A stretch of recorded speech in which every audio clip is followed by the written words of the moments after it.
A very good morning to all. Myself, Dr. Gulvish Sadiq, Department of Physiotherapy, Assistant Professor by Post, Faculty of Paramedical Sciences, Rama University, Kanpur. I am hereby standing here to deliver a lecture on the topic mobilization. So basically, we are going to cover mobilization's basic concepts of motion that we all know, arthrokinematics. So basic concept of motion को we can also say as arthrokinematics. So arthrokinematics plays an important role in mobilization especially.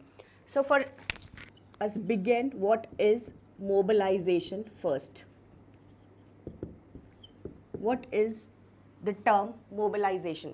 Basically, mobilization is a therapeutic technique whereby you are imparting low velocity, high amplitude, passive motions to a particular intracapsular surfaces with different amplitudes. So what happens? You are dealing with mobilization. Mobilization, what does it do? It requires low velocity, high amplitude, passive motions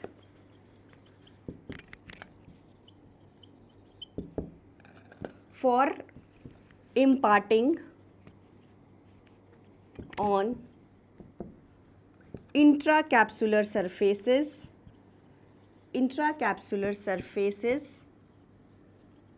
of the joints carrying different amplitudes. So basically what you do, you give different types of thrust which can be low velocity or depending upon the situation and the condition that you're using the amplitude, it has to be low also or it can be high also. So this is basically what mobilization is all about. Now we are going to discuss types of motion. Types of motion, just like the topic suggests, basic concept of motion, this means arthrokinematics. So basically we are going to deal with the motions. Now motions is basically influenced with the shape.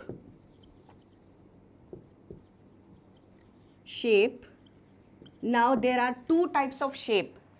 One is ovoid. The second one is cellar. Cellar can be also referred to as saddle. So ovoid, what does it has? It contains one surface as convex or can be concave in nature. So basically intracapsular joint surfaces has two types of surfaces.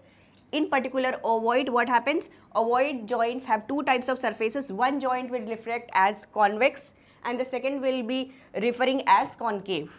Next is cellar. Cellar contains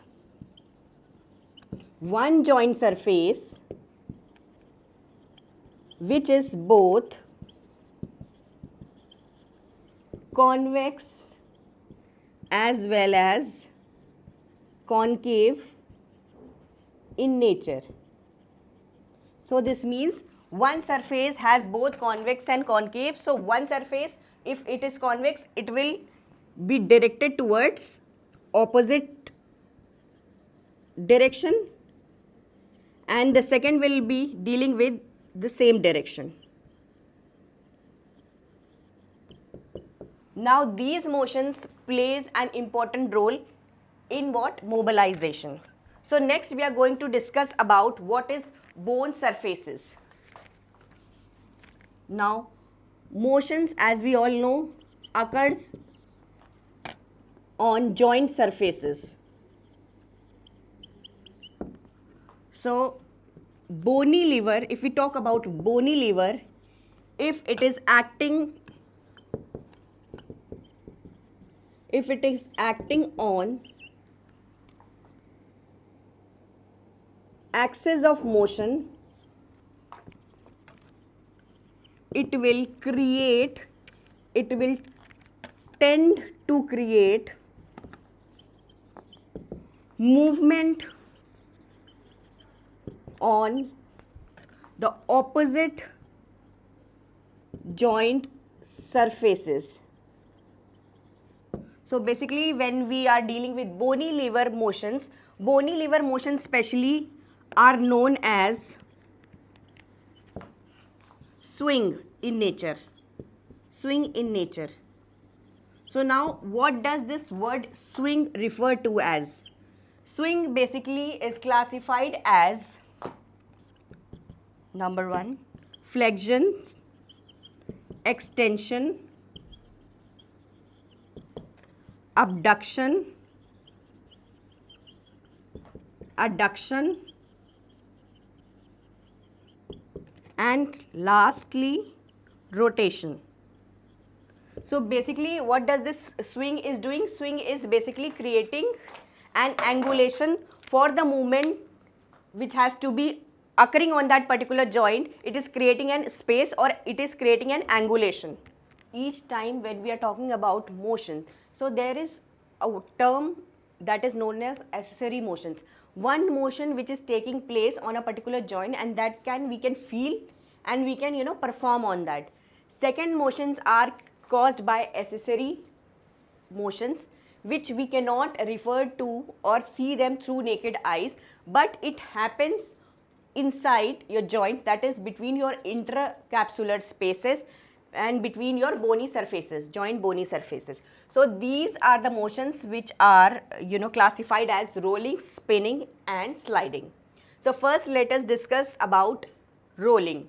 So basically rolling is moving one bone onto another or rolling of a bone to another on one or another bone. So this is basically a diagram which is reflecting how rolling is taking place.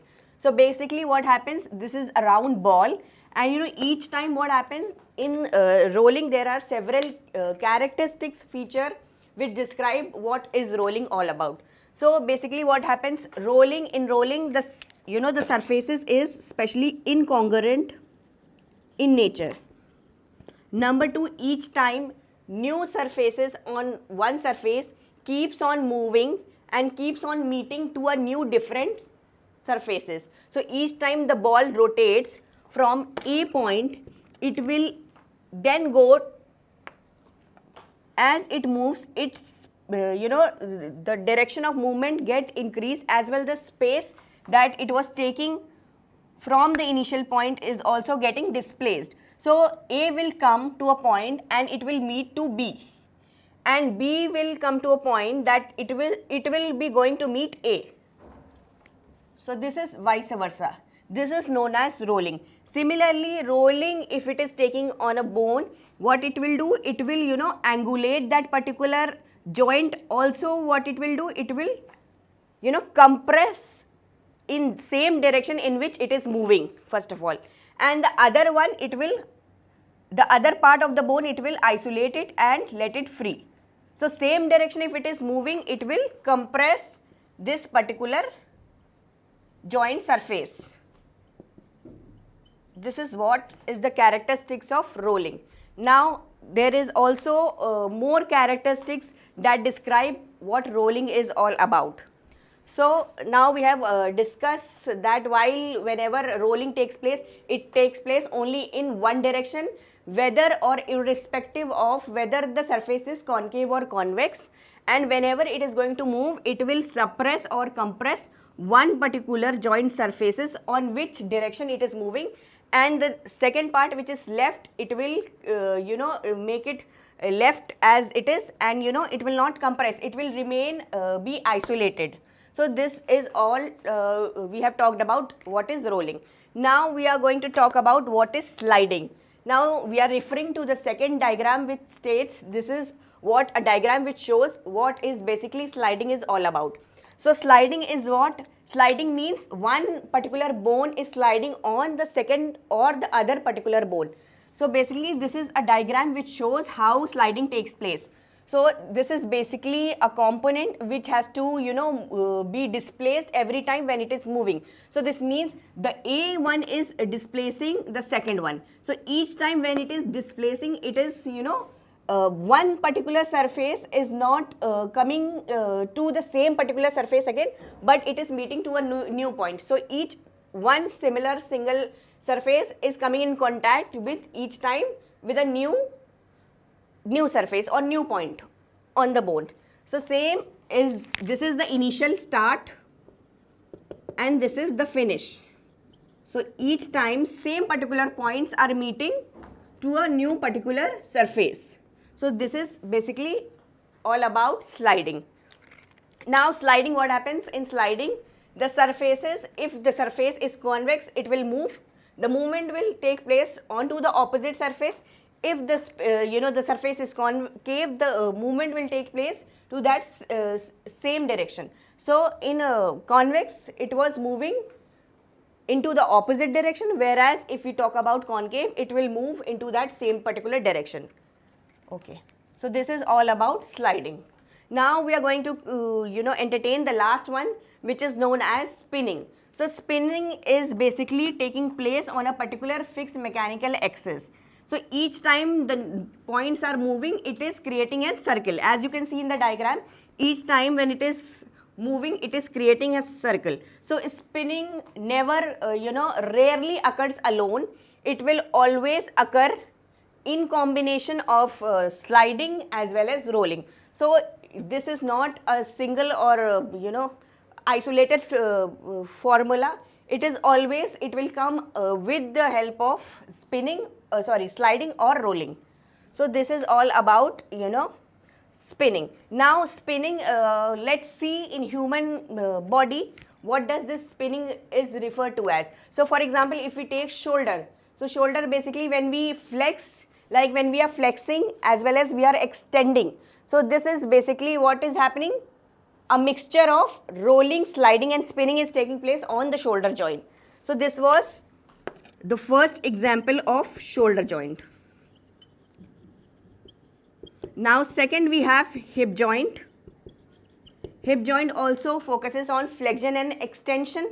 Basically you are flexing your hip and you are extending your hip. So this is also occurring in combination. Movement is spinning, but with the help of, in combination with rolling and sliding. Next one is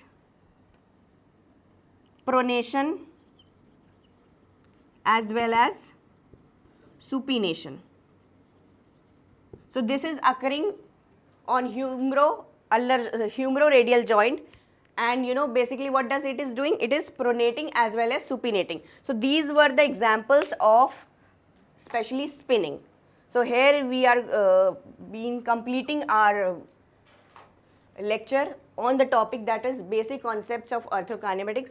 I hope you are getting enlightened and you will be acknowledging my work and you will be paying attention to what I have delivered right now. Thank you so much.